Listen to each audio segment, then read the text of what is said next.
What is up, guys? It is Quinn back with another set of rankings. And so I've already gone through all my positional rankings, top 12 running backs, wide receivers, quarterbacks, and tight ends. So today I'm kind of going to do my last set, and it is going to be just top 24 overall players. So basically like 2 rounds of my rankings.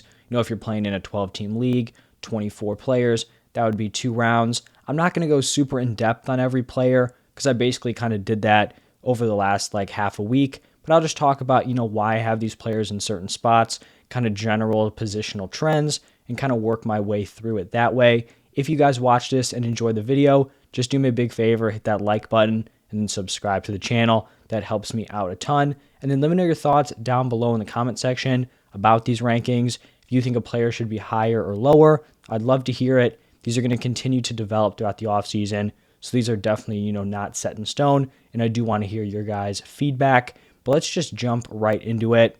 Talked about Christian McCaffrey as my running back one. He's also going to be my overall number one player. I like him here because of his ceiling.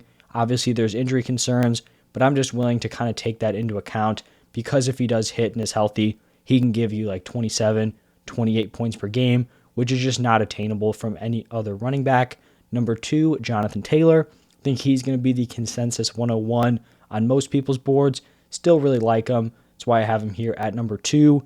Then typically, if you guys have been following my channel, for the past year, you guys know that I like to go running backs early and often, but I just cannot ignore Cooper Kupp here. I have him at number 3. He was just so dominant last year, and he just has safety because he's going to be an elite wide receiver 1. He just fits so well in this McVay system with Matthew Stafford at quarterback. His ceiling is so high, and then you just don't have to deal with the injury risk of a lot of these running backs. Wide receivers are just not getting injured at the same rate as running backs. So I do like Cooper Kupp here at the number 3 slot. And I feel like this is about where he's going to go. Some people may even take him higher.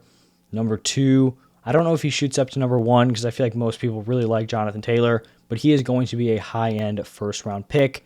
Then at number 4, 5, 6, and 7, I go on a run of running backs here. I do feel like the difference between Cooper Kupp and the wide receiver 2, wide receiver 3, I do think there's a little bit of a difference there. So that's why I go back to the running back position. So Derrick Henry at the number 4, Najee Harris at 5, Cook at 6, Eckler at 7. I think all those players have the potential to finish as high-end RB1s, which is why I like going running backs early and often with those guys in, the first half of the first round. Then number 8, this is where I have my second wide receiver, and it is Justin Jefferson. I feel like we know he's going to get that volume. He's finished as a high-end wide receiver 1 last season. I think he's going to do it again. I just don't think he's, quite as elite as Cooper Kupp in terms of fantasy production, but is a very safe high-end wide receiver 1 that you can get probably mid to late first round. Then we're going to go back to the running backs here at number 9 and number 10. Number 9, I have DeAndre Swift. Number 10, I have Joe Mixon. I think both of these players also have high-end RB1 potential, but I do think there are maybe just, a few more red flags than you have with some of the running backs I ranked ahead of them. For Swift, we just don't know how good this offense is going to be, and does he have as big of a receiving role with all these new weapons coming in?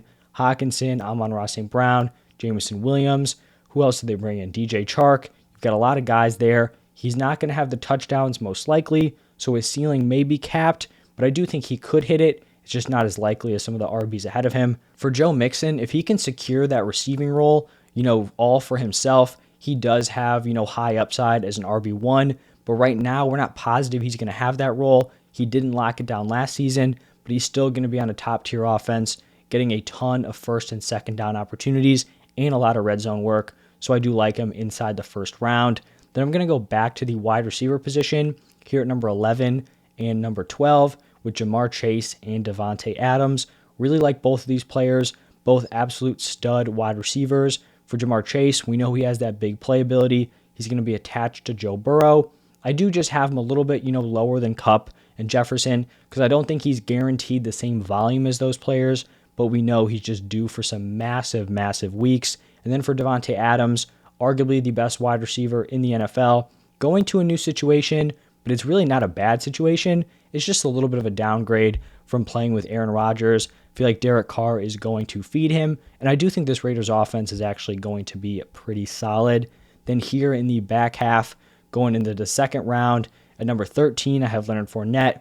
Number 14, Alvin Kamara. For Fournette, I think he's kind of in this second tier of running backs where I don't know if he has super high-end RB1 potential because they do have Rachaad White coming in, but maybe he does hold on to that, 3-down workload. But even if he doesn't, he can kind of operate as the Joe Mixon did last year, where he's on a good offense. He's getting the first and second down opportunities, getting work in the red zone, and then still, being involved in the receiving game, but not having a total monopoly like Fournette did last year. And then for Kamara, I talked about this in the RB rankings. This is really just kind of a placeholder spot because if he has no suspension, he's going to shoot up to like a mid first round pick, thinking that like Dalvin Cook, Austin Eckler, DeAndre Swift range in there with Mixon. He's going to be, thrown in there with those guys. But without knowing what his suspension is, it's just tough to rank him. But if he does go out and get suspended for like 4 to 6 games, then he's definitely going to drop lower than this RB10 slot. And then here at number 15, this is where I have the first tight end in my rankings, Travis Kelce. I'm probably just a little bit lower on Kelce than consensus, but I'm still a big fan of him for fantasy football. He gives you a really solid positional advantage at the tight end spot. Plus, he's going to be the clear number one target for the Chiefs now that Tyreek Hill is on the Dolphins.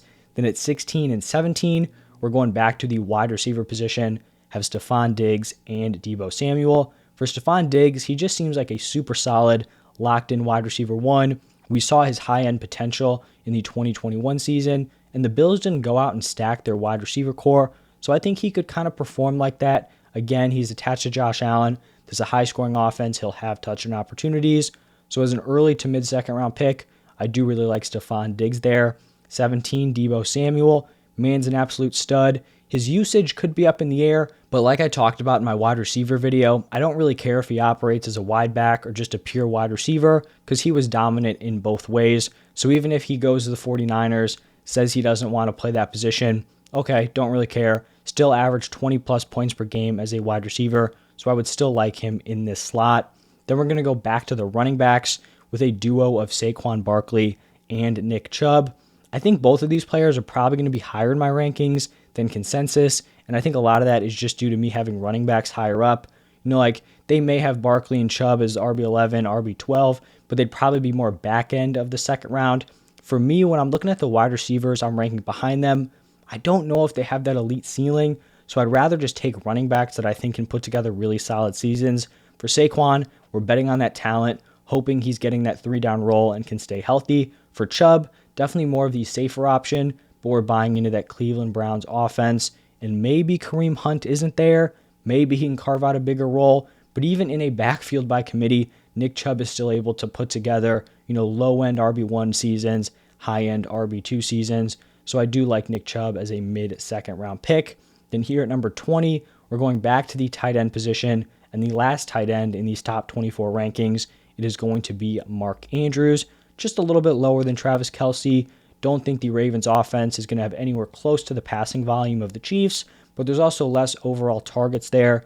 Andrews is going to be the number one. They, got rid of Marquise Brown. You've got Rashad Bateman there, but Andrews is going to be the guy coming off of a career season. Do think he regresses a little bit from that like 17 plus point per game year in 2021, but I still think he is going to be very, very effective and a high-end tight end one. Then we have a run of wide receivers, 21, Deontay Johnson, 22, Tyreek Hill, and 23, Mike Evans. Deontay Johnson, I really feel like I'm going to be talking about him all season long. Super undervalued, stud wide receiver, has upgrades at the quarterback position, and I think he is in store for a big year. And you'll probably be able to draft him as like a high-end wide receiver too, maybe even a mid-end wide receiver too. So you probably don't even have to draft him this high, but definitely someone to look out for and someone that I do think I should value as a back-end second-round pick. Tyreek Hill, we know he has all the talent in the world, has finished as a high-end wide receiver one in years past, but he is on a different system, less passing volume, downgrade at quarterback, so we'll just have to see how he's kind of used this year. So we know he has that ceiling, but his floor is just way lower than it's been in years past. So I feel like this wide receiver 8, back-end second round is, a fair ranking. Then we've got Mike Evans here at number 23. You just know exactly what you're going to get out of Mike Evans. 1,000-plus receiving yards in every single NFL season. And he's just going to finish in this like mid to back end wide receiver 1, probably at worst like a high-end wide receiver 2, as long as, Brady stays healthy and he is on the field, which he has done a fantastic job of doing his entire career. And then to wrap up these rankings, here at number 24, this is where I have James Conner. Kind of was debating between a few players here, but I did end up going with the Arizona Cardinals running back. Kind of feel like he's a budget version of Leonard Fournette here because he may have the opportunity to have the 3-down role now that Chase Edmonds is gone. He may give up some receiving work, but we have to look back to last year. Even though he was very touchdown dependent, he was still producing as a solid RB1, not even being the 3-down back. So if he doesn't get that role, he can still be effective, but he also has a very high ceiling if he is able to get that 3rd-down work. And we saw last year in limited opportunities, he was very, very effective as a pass catcher and was very versatile there. It wasn't just like dump offs every single play. He made some tough catches. So I do like James Conner here at kind of like the 2-3 turn and think he'll probably be drafted more like mid-3rd round when we're getting into fantasy drafts. So someone who I think is definitely being undervalued right now. And that is going to wrap it up for my top 24 rankings. Let me know what you guys think about these down below. And I'll keep putting out content every single day. That's my plan for the foreseeable future. So keep checking in. I'll be posting them basically same time. Thank you for stopping by, and I'll see you guys in the next one.